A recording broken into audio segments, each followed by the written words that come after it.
오늘 함께 나누실 말씀은 로마서 13장 1절에서 14절까지의 말씀입니다. 로마서 13장 1절에서 14절까지 말씀, 저 한 절 성도님 한 절 번갈아 교독하겠습니다. 제가 먼저 1절 읽겠습니다. 각 사람은 위에 있는 권세들에게 복종하라. 권세는 하나님으로부터 나지 않음이 없나니 모든 권세는 다 하나님께서 정하신 바라.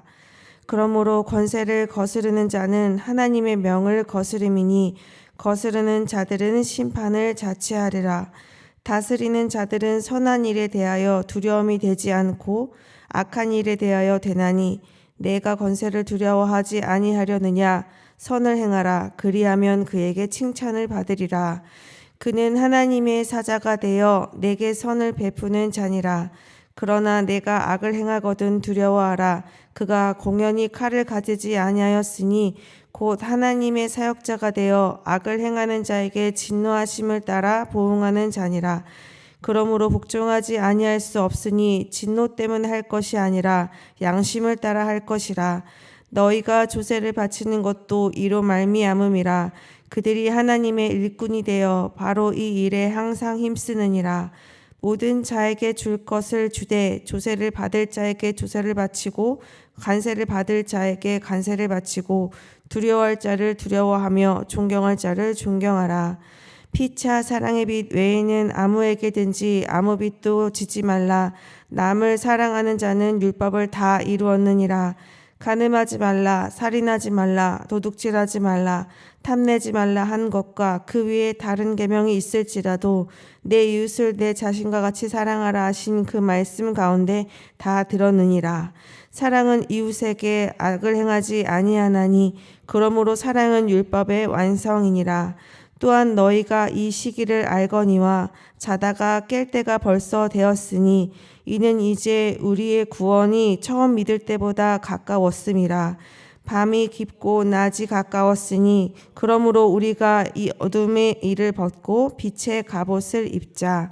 낮에와 같이 단정히 행하고 방탕하거나 술 취하지 말며 음란하거나 호색하지 말며 다투거나 시기하지 말고 오직 주 예수 그리스도로 옷 입고 정욕을 위하여 육신의 일을 도모하지 말라. 아멘.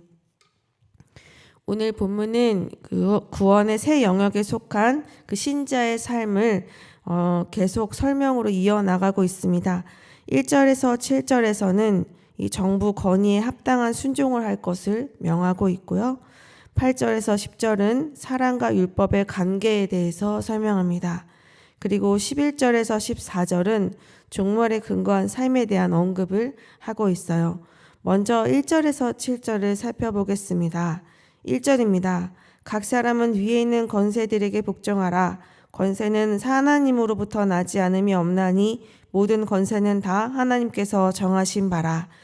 위에 있는 권세는 세속의 권세, 국가, 정부를 말합니다.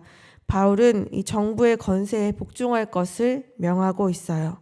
여기서 바울이 사용한 복종이라는 단어는 다른 사람의 명령에 대해서 이 자발적으로 순종의 태도를 보이는 것을 말해요. 이 세상에서 이 신자들 위에 위치한 자들의 자리를 이 자발적으로 인정하라고 명하고 있는 것이죠. 그렇게 해야 하는 이유는 권세는 하나님으로부터 나지 않음이 없기 때문이고 또 모든 권세는 다 하나님께서 정하신 것이기 때문이라고 말합니다. 그러므로 권세를 거스르는 자는 2절에서와 같이 하나님의 명령을 거스르는 것과 같고 그들은 심판을 받게 될 것이다 라고 말하고 있어요. 하나님께서 이렇게 이들로 신자 위에 다스리도록 정하신 이유는 이 세속적 권위를 법과 질서의 대리인으로 세우셨기 때문입니다. 바울은 이어서 만약 우리가 선한 일을 하고 있다면 세속의 권세로 다스리는 자들이 우리의 두려움의 대상이 되지 않는다라고 말해요. 오히려 선을 행하면 그들이 우리를 칭찬하게 될 것이다 라고 말합니다. 세속의 권세에 복종해야 할 두 번째 이유가 4절에 있습니다. 그는 하나님의 사역자가 되어 내게 선을 베푸는 자니라. 그러나 내가 악을 행하거든 두려워하라. 그가 공연히 칼을 가지지 아니하였으니 곧 하나님의 사역자가 되어 악을 행하는 자에게 진노하심을 따라 보응하는 자니라. 세속의 권세는 교회와는 다르게 칼을 가지고 있다고 말합니다. 이것은 공권력을 말해요. 국가는 공권력을 가지고 백성을 다스립니다. 그런데 이 칼은 선을 행할 때 휘두르는 것이 아니라 악을 행할 때 적용되는데요. 이렇게 하는 것은 이들이 하나님의 사역자가 되어 진노하시는 하나님을 따라 보응하는 것과 다름이 없다고 말해요. 이 세속의 권세도 이 선과 악에 대해서는 그에 합당한 대처를 하게 되는데, 세속의 권세가 잘하던 잘하지 못하던 자신도 모르는 사이에 자기의 의도와 상관없이 하나님의 뜻을 섬기고 있다는 것이죠. 그렇기 때문에 우리가 법 아래에 복종하는 것은 하나님께서 세우신 그 질서를 인정하는 것이다 라고 말하고 있어요. 5절에서는 그러므로 복종하지 아니할 수 없다. 오히려 진노 때문에 복종하는 것이 아니라 양심을 따라 그리하라 라고 말하고 있습니다. 6절에서는 이 세속의 권세가 하나님의 도구가 되어 힘을 쓰고 있으니 세금을 납부하는 것에 대한 의무가 마땅하다라고 제시하고 있어요. 당시 로마 수도에 있는 유대인과 다른 그룹들이 이 세금 납부를 거부하는 운동을 하고 있었는데요. 이 그들을 향한 권면의 메시지이기도 합니다. 이 세속의 권세가 사실 언제나 올바른 일만 하고 있지는 않습니다. 특별하게 악의 추구에 서서 그 일을 도모하는 정부가 있기도 하죠. 그런데 바울은 이 모든 정부에 대한 답을 주는 것은 아닙니다. 이 땅에 존재할 수밖에 없는 조직과 체계에 대해서, 일반적인 원리에 대해서 말하고 있어요. 바울이 우리에게 이러한 명령을 한 이유는 세상 체계 속에서 살 수밖에 없는 이 독자인 신자들에게 평안히 사는 법을 가르치기 위함입니다. 이제 바울은 8절에서 10절 사랑과 율법에 대한 이야기를 하고 있습니다. 8절에서 그는 사랑의 빚 외에는 아무에게도 빚도 지지 말라고 명령합니다. 이것은 서로 사랑하는 것 외에는 아무에게도 빚도 지지 말라는 것인데요. 서로를 사랑하는 것이 제일 중요한 의무이기 때문입니다. 그 이유는 사랑하는 자는 모든 율법을 다 이루었기 때문이라고 말해요. 왜 사랑하는 것이 율법을 다 이루었다라는 표현을 하는 것일까요? 사랑하는 것 자체가 모든 계명을 다 포함하는 것이기 때문입니다. 이웃을 사랑하는 자는 당연히 간음하지도 않고 살인하지도 않고 도둑질하거나 탐내지도 않기 때문입니다. 이렇게 사랑은 이웃에게 악을 행하지 않는 것이니 사랑의 율법의 완성이 된다고 말해요. 이제 바울은 11절에서 14절에 이르기까지 종말에 근거한 삶에 대해서 언급합니다. 바울은 성도들에게 경계의 말을 하고 있어요. 11절과 12절입니다. 또한 너희가 이 시기를 알거니와 자다가 깰 때가 벌써 되었으니 이는 이제 우리의 구원이 처음 믿을 때보다 가까웠음이라. 밤이 깊고 낮이 가까웠으니 그러므로 우리가 어둠의 일을 벗고 빛의 갑옷을 입자. 11절에서 자다가 깰 때가 벌써 되었다라고 말하고 있어요. 그 이유는 우리의 구원이 처음 믿을 때보다 가까워졌기 때문입니다. 여기서 바울이 말하는 구원은 온전한 구원, 예수님께서 다시 오실 때 이루어질 영광스러운 구원을 뜻해요. 이 세상이 언제 끝날지는 모르지만 주님 오실 날이 점점 가까웠다는 말을 하고 있는 것이에요. 12절에 밤이 깊고 낮이 가까웠다는 것은 예수님께서 다시 오시는 날이 밝기 전에 깊고 어두운 밤이 계속될 것을 말하고 있는데요. 그렇기 때문에 어둠의 일을 벗고 빛의 갑옷을 입자고 말합니다. 이 어둠의 일은 13절에 소개하고 있는데요. 방탕함과 술취함, 음란과 호색함, 다툼과 시기입니다. 이런 행위들에는 공통점이 있어요. 이 욕망과 탐욕이 원하는 대로 그대로 둘 때 두드러지는 행동들입니다.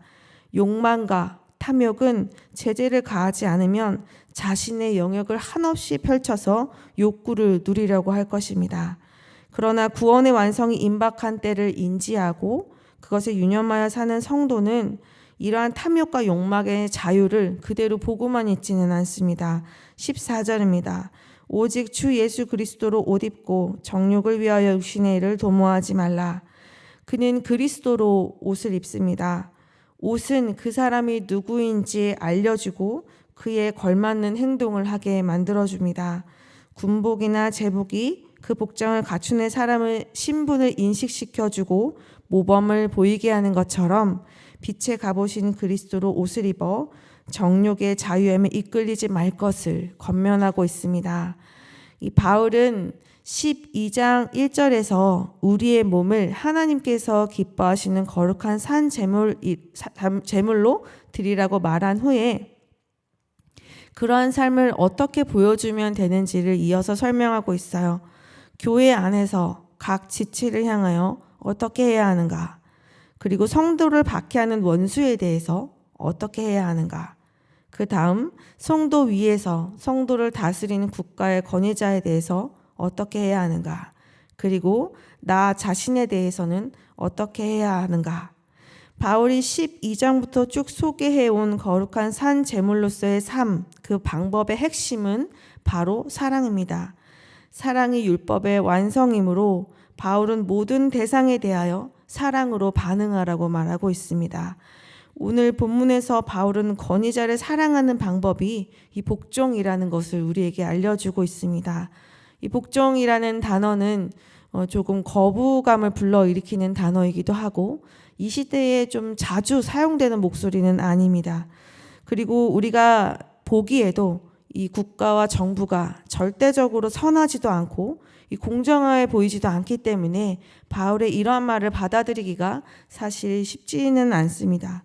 그러나 우리는 이러한 부족한 점에 집중하기보다는 모든 것이 하나님의 다스림 아래 있다는 것을 우리가 알고 하나님께서 우리보다 위에 두신 그들을 인정하는 태도로 살아가기를 원합니다. 우리가 할 수 있는 것은 무엇일까요? 먼저는 선하고 올바른 행실로 국가가 제시하는 그 법을 준수하며 그로 인해 주어지는 그 자유 안에 살면서 복음을 더 전파하는 삶을 누리는 것입니다. 다른 하나는 하나님을 대신하여서 이 선과 악에 대하여 그 역할을 담당하는 국가의 위정자들이 하나님을 두려워하고 국민을 사랑하며 공평과 정의로 나라를 잘 이끌고 다스릴 수 있도록 그들을 위하여 기도하는 것입니다. 또 바울은 자신을 사랑하는 방법에 대해서는 육신의 일을 도모하지 말라고 권면합니다. 사실 우리의 본성과 죄의 본성과 연합한 욕망이 자신의 의식의 흐름대로 흘러가도록 두는 것이 우리에게도 사실 더 편할 때가 있습니다. 그러나 그 편안함은 우리를 진정으로 사랑하는 방법이 아니라고 말하고 있어요. 우리의 욕망이 죄의 모습으로 우리 안에서 자유함을 누리지 못하도록 구원의 완성이 나를 가까워오는 긴박한 시간을 인식하고 깨어서 그리스도로 옷 입는 삶을 살 것을 명하고 있습니다. 그러한 삶을 사는 우리가 되기를 소망해요. 오늘 모든 대상에 대해서 사랑으로 반응하라는 말씀 우리가 나누었습니다.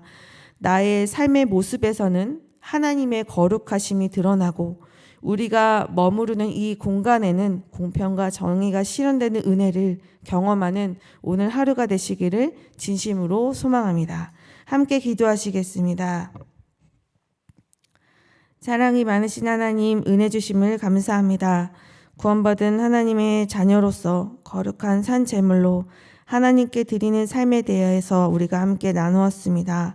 우리 위에 두신 모든 권력과 권세를 인정하고 그 아래에서 올바르게 살아가는 우리가 되게 하여 주시옵소서. 또한 우리 자신에 대해서도 욕망의 흐름대로 흘러가도록 두지 아니하고 그리스도로 옷 입어 그리스도를 만나지 못한 자들 앞에서 예수님의 모습을 소개하며 사는 삶을 살게 하여 주시옵소서. 모든 대상에 대하여 사랑으로 반응하며 다시 오실 예수님을 기다리며 살아가는 우리가 되게 하여 주시옵소서. 이 모든 말씀 예수님의 이름으로 기도드렸습니다. 아멘. 두 가지 기도 제목으로 기도하신 후에 개인 기도로 나아가겠습니다. 우리가 모든 대상에 대하여 사랑으로 반응하며 살아가는 자가 되게 하소서. 나라의 위정자들을 긍휼히 여겨주시고 하나님을 두려워하며 국민을 사랑하는 마음으로 지혜롭고 정직하게 나라를 잘 섬길 수 있도록 그들에게 은혜를 부어 주시옵소서. 함께 기도하시겠습니다.